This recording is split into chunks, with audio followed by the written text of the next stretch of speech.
For this episode of Children of Heroes, we travelled about 2 hours west from London to Shakespeare's birthplace, Stratford-upon-Avon, where we talked to Mr. Stephen Loquens, son of Major Gustav Loquens. Thank you for participating in our project Children of Heroes.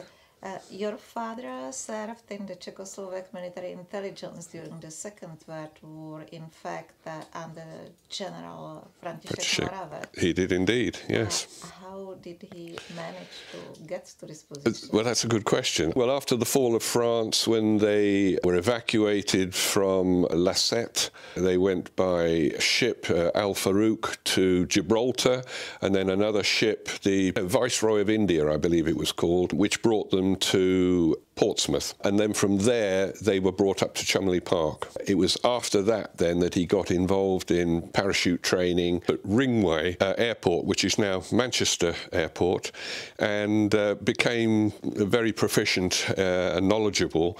And in fact, he made out a report for senior officers that this was the way forward, that Czechoslovak forces should have airborne troops. And at the time it was sort of, yes, well, maybe, and I suppose perhaps he was only a junior officer, they didn't take too much notice, but 2 months later they did. And I think it was probably because of that, his expert knowledge and training of parachutists, that got him in. What was his role? Did you tell you about the work they were doing? That they were doing? Yeah, he was responsible for training parachutists, agents that were going to be dropped. In fact, on his course was Gabčík and Kubiš. So he knew them personally. Yes, he trained them in parachute training. So he was responsible for parachute training. He was responsible for working out dropping zones, also to some degree paperwork that they would be carrying. You had to be very careful that they hadn't got English cigarettes with them or anything like that, you know. So yeah, that was his major role. That's his own hand, if you can read it. The people in Moravec's department, and so you can see what my father was doing. And it names all the others and what their roles were. When I was born, he went to Moravec and said, I have a son. And Moravec apparently said, good, we have another soldier. I let them down there because I didn't go into the military, unfortunately. In 1945, he was sent for a mission to Italy? Yes, that's right. He was in Brindisi, and he was organising again where parachutists should be dropped back into Czechoslovakia, and also, I believe, other parts of Italy where they were supplying partisans that were working against German forces. After the war, he returned to Czechoslovakia? He did indeed. Met my mother in 1940. Well, they were married in 1942, and they returned in August 45 to Prague with the intention that he would carry on his military career, which he did for a while. They had an apartment in, I believe it's pronounced Střešovice, in Prague, a beautiful area. Everything was rolling on very nicely for them, and then 1948 there was a change of government. He had a whisper that his name was on a list, as were certain other people, and that he should escape. My mother could leave legitimately. She had a British passport. She simply said, oh, I'm going to visit my parents, whereas my father had to leave looking as though he was going to work as normal in uniform with a dispatch case, except he didn't get off at the normal tram stop, went a little bit further, caught a train to as near as he dared to the German border, somewhere near Kalavivaria, and then he spent 2 or 3 days trying to cross into Germany, which he did successfully. Thankfully, some of his friends were picked up and landed up working in uranium mines and things like that. But he ran into, that was the other fear, that he might run into a Russian patrol. But he was lucky. He found an American patrol, and then he was in a transit camp for, I think, a couple of months where they verified who he was. Because at that time, there were a lot of what you might call slightly dodgy people trying to escape. Then he came back to England. And then I believe he managed to resume his career in some form. We were posted, I say we, because I remember I was about 3. This would have been about 1952, 53. He was posted to Austria, and he was second in command of the base at Klagenfurt. We had a lovely apartment, Villach, which was not very far away. And I always remember as a very small child, I thought it was thunder. You know, usually about midday, you'd hear this, what I thought was thunder. In fact, it was, as the sun warmed up on the snow on the mountains, it was avalanches falling down. Well, we were there for not very long, maybe 6 months, 12 months, something like that. What was the aim of this? Well, again, he was still working with Czech intelligence and British intelligence.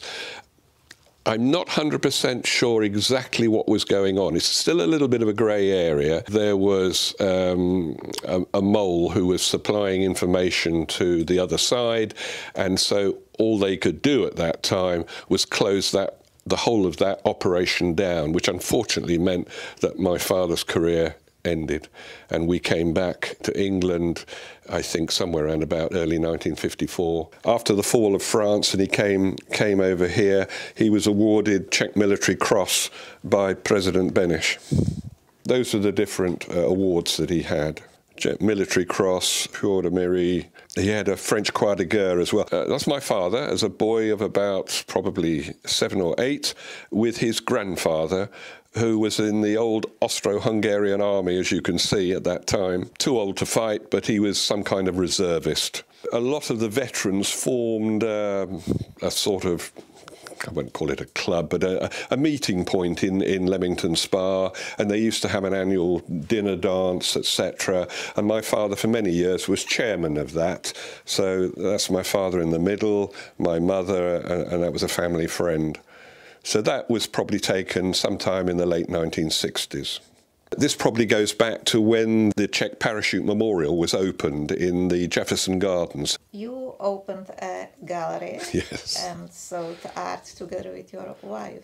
Indeed, yes. Yes, we started a gallery in 1980 here in Stratford-on-Avon, which was successful. We specialised in English watercolours, which at that time were rapidly rising in price, and I used to come down to London almost weekly buying from the major sale rooms. And then early 1990s, 93, we opened another gallery in Cheltenham, Gloucestershire, which is about 25 miles from here, and that proved also to be very successful, almost more so than Stratford. So we then sold the Stratford gallery, and we continued with Cheltenham until we retired in 2016. But we're still dealing, if that's the right word. We have an outlet in the Cotswolds and an outlet very close to us here, and as you can probably see by various pictures laying around, we're still very much involved in picture dealing.